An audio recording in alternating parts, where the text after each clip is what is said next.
So today we're going to be discussing Western Washington University's effort to conceal fraud at their college, how an internal auditor actually caught the fraud, and then, of course, how the auditor, who also became a whistleblower, was fired for daring to expose the truth. And now, recently, this came out with a recent Whatcom County jury award of almost $3 million that ruled against Western Washington University, which is located in Bellingham, Washington State. Now, keep in mind, this is the second auditor who was, basically second auditor in a row, who was removed for exposing the truth at this public state university. Now, the last one was actually 5 years ago, which was resolved with an out-of-court settlement of $216,000 at that time. But before I actually get into the story, however, I really want to just give a special call out to a longtime and frequent viewer, Don Taylor from Olympia, and his daughter Linda. So hopefully you're watching, and I'm just never going to be able to meet everybody who watches these videos, but a mutual friend mentioned your name to me, so I just wanted to say thank you for watching and for sharing these videos with others. Back to our program. Now, obviously, this recent jury verdict against Western Washington University and just this extensive evidence that was collected during the jury trial process, this only raises bigger concerns for how out of control our local governmental institutions really are right now. It isn't just Washington State, but this is where I live, so I care about fraud, corruption, and incompetence here. You should care about it where you live. Now, this is an irrefutable and obvious case like this one, which I think raises very serious concerns for all of us. So, for example, just how much fraud and corruption has been covered up at this university over the years? And exactly how common is the cover-up in government institutions just like this around our state? Now, the truth, unfortunately, is that we will never really know. The deeper we dig, the worse it just seems to get. It just always seems to get worse. Now, the former internal auditor, Antonia Allen, who basically she was fired for properly documenting fraud at Western Washington University and who refused to falsify her reports to conceal the financial fraud after she was pressured by senior administration at Western Washington University to actually do that. She's clearly been vindicated by this nearly 4-year litigation process, but it is rare that somebody would have both the resources, the clarity of the documentation, and then the spine to actually go the distance and get total vindication just like this. It is just far more likely that they settle out of court, as was done with the previous internal auditor at Western Washington University for $216,000 when he was also illegally retaliated against, presumably for also refusing to cover up, in that case, financial fraudulent behavior at the university when he was looking into misuse of taxpayer dollars for travel expenditures by senior administration. Now, we will never really know just how morally flexible the new batch of internal auditors that was hired as more acceptable replacements have now become at the university. Nor can we know how much financial fraud they conveniently and compliantly refuse to find, after getting the clear and unambiguous message that the truth doesn't matter. And if you expect to be employed and keep your job at Western Washington University, you better be willing to look the other way and rubber stamp just what you're told to see. Now, this is an ugly thing to witness, but it appears to be a systemic problem throughout local government that we need to face head-on with our eyes wide open. After all, you are paying for it, you and I both, whether we want to pay or not. It is our tax dollars funding these institutions, not just Western Washington University, but all our government agencies. And how much do we really know about how they are wasting our money, maybe lying to the public, and of course silencing whistleblowers to keep hiding the truth and ensuring that the taxpayer gravy train just keeps on running?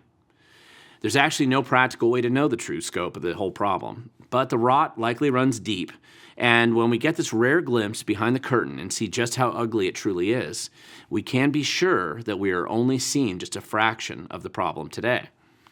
Now, we first discussed the story actually over 4 years ago. I produced a video about it in January of 2020 and an article about this case earlier that same month. You can actually see both of these linked in the video description down below. But essentially, this case unfolded over a few years in 2018 and into 2020, and then it got lost to most of the public due to just the COVID pandemic chaos and then related drama at the time. My focus with these original articles has been just this obvious exposure of financial fraud uncovered at Western Washington University, where the administration apparently was creating ghost classes, that's what they called them, for students and fake credits for them so that they could defraud the federal government on student loan aid. The internal staff actually was the one who called them ghost classes, as much as I'd like to take credit for that term. But this is what caught my attention originally with the story, and obviously Mrs. Allen, who was the former director of Western Washington University's Office of the Internal Auditor, she caught it, and she reported it properly and truthfully to the administration as well as to the state and the feds. Now, according to internal documents and the information that came out at trial, Allen also wisely filed a formal whistleblower complaint to the state once it became apparent that the university was in cover-up and kind of witch hunt mode. Now, it should be noted that with the jury verdict that was released just a few weeks ago, the jury agreed with every single point raised by the unlawful termination lawsuit that was filed by Allen against Western Washington University in late 2020. In that case, she was unlawfully fired from her job for daring to expose the truth about the financial fraud at the university, and that the university fired her because of her whistleblower report of the truth. And the jury ultimately awarded her nearly $3 million. That was the verdict. Now, in truth, this judgment against the college should be just the tip of the iceberg. This was the second similar case of illegal payouts related to improper treatment of internal auditors who don't practice cover-up corruption at the university. And as I mentioned before, the previous one was the $216,000 settlement to the previous auditor because he investigated improper travel expenses by a previous president of the university. Again, I already mentioned this, but it's worth repeating. Now, unfortunately, we find that most internal auditors hired by local governments in Washington state and elsewhere in government are usually hired because they're willing to turn a blind eye to the big problems. They're hired so that they don't expose the truth, but quietly cover up any problems that they do find with a guarantee that they get to keep their job just a little bit longer if everyone just looks the other way. And if everyone just pats each other on the back in government pretending that all is well and functional, then of course they rightly believe that nobody's going to actually catch up to their shady and incompetent, inevitably corrupt scandals.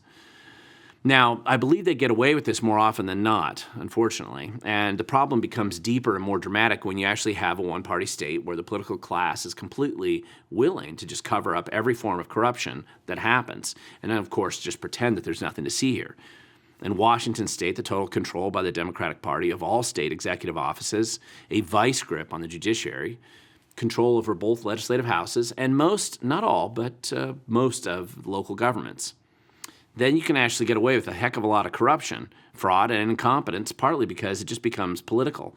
And the cover-ups are politically motivated now, with one-party control. So with a largely compliant and tamed local media, local governments can get away with this for basically a long time, and they certainly have in Washington state. So what can you actually do about it? And this is always the question that should come up, and it's a good one that most people should inevitably ask. I mean, in this specific example, Western Washington's former and possibly last honest internal auditor, she was clearly awarded $3 million for the trauma and the crime against bureaucracy of being a truth teller. Now, most people don't want to endure 4 years of legal torture, particularly with the uncertainty created by judges who often owe their current positions to a political appointment process that usually pushes these same judges to weigh the scale heavily against anybody who dares to question authority or speak truth to power in the state. And yet, we still need to have honest and capable people in these positions. Now, I suspect there are currently plenty of honest people, or semi-honest people anyway, in these positions throughout the state today who are aware of similar or worse problems where they work, but they just don't want to lose their jobs. So silence might be compliance, but that doesn't change the fact that it is the default setting, unfortunately, for most government bureaucrats today. So again, what can we actually do about it? So here's a short list of what I believe you and others like you and I can do to gradually shift away from the culture of corruption and fraud that exists in many places in Washington state and elsewhere. First, when you're actually looking at local governments or agencies, always start with the money. When you're filing records requests, get the financial documents first thing and start looking closely, basically at very specific types of expenditures where games are often played with your tax dollars. Always follow the money. We'll have more stories about this in the future, but always follow the money. Things like travel expenditures, grants, reimbursements, credit card receipts. You'll find that's usually a gold mine, vendor contracts, and just a basic outline of the paid and contract positions in the agency or government entity. These are great places to start. You will want to get multiple years of this data so that you can actually compare changes over time and trends. I think that's very important. Another place to look, just for basic reference, will be like the state auditor's reports on findings, which they might have accidentally uncovered in previous years. Now, usually, in my opinion, is the state auditor has structured itself now in recent years to look the other way or find some excuse or technique to gloss over problems that they might accidentally uncover in their audits. But every now and then, something is actually so bad, so incompetent and absurd that they just have to report the truth, which can't be entirely ignored by everyone. Now, you can find all these reports on the state auditor's website right here, and I'll probably be doing a video series just about some of these recent reports soon so that people can actually better understand the value and even these limited, friendly looks at the financials of local government and state agencies. It's not a bad place to start. Now, finally, as you begin to uncover problems like fraud, waste, corruption, and incompetence in local government, you can actually start to identify likely whistleblowers in local government who might be actually willing to expose the truth, even anonymously, to you and anybody else who's looking about what is really happening in local government. Now, usually, in my experience, most of these people, they want to keep their jobs more than they want to expose the truth, but they might be willing to point you in the right direction to find even more problems that don't immediately jump out at you when you're reviewing the financials from these agencies and these governments. Now, don't assume anybody else is looking. They really aren't. Most of the checks and balances that we believe are established to keep tabs on the problems, even the obvious ones like fraud, waste, and corruption, most of those checks don't exist in any practical sense of the concept. Sure, there's a placeholder and a pretense that someone is minding the store, but in the modern politicized environment, this is rarely more than just a facade at best. However, once you begin to peel back the onion layers and basically help see the truth, then you're often going to find a path that's going to be revealed to you that will let you address the problems that you're uncovering. It isn't easy, and it can be a slog, but if you don't do it, who else will? If we are unwilling to do it, then why should we expect somebody else to do it for us? These are actually really hard questions that all of us must ask ourselves at some point in time. America was founded as an experiment in self-governance. It isn't perfect, and perfection's never going to be found. But with a realistic understanding about the nature of man, we can certainly do a better job than what we've been doing so far. It just requires some of us to show up and make an impact. If we fail to show up and try, then we should not be surprised at the poor results that we see today. We have to recognize a government, local, state, and federal. It never reforms itself or fixes its own corruption without intervention by the people.